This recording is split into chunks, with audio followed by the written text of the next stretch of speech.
revenir dans ce lycée, puisque j'étais venu l'année dernière, pour faire cette conférence sur l'amour vrai. La deuxième permission, c'est éventuellement de vous demander pardon. Pourquoi? Parce que cette conférence, je voudrais la faire sous forme d'une discussion personnelle avec chacun d'entre vous. Vous êtes trop nombreux pour ça, je ne vous connais pas.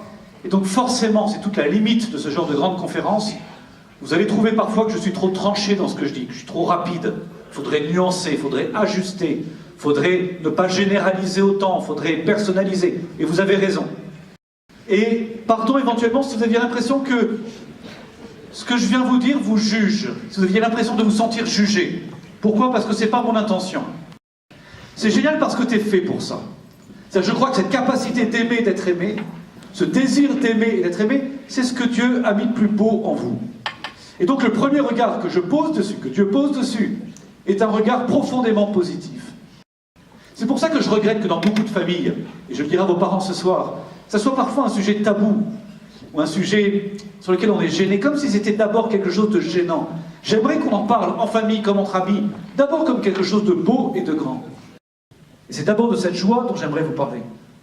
Et c'est vraiment avec cet a priori positif-là qu'il faut entendre tout ce qui va suivre. Sinon on n'a rien compris. Et on ne pourra rien comprendre et on redescend dans la caricature. Pourquoi c'est si difficile? Alors que j'étais sincère. En fait, on peut sincèrement se planter, voyez-vous, et c'est ça qui fait mal d'ailleurs. Parce qu'on était sincère, ça veut dire plus positivement que ce que vous vivez aujourd'hui prépare déjà l'homme, la femme que vous serez demain capable de s'engager.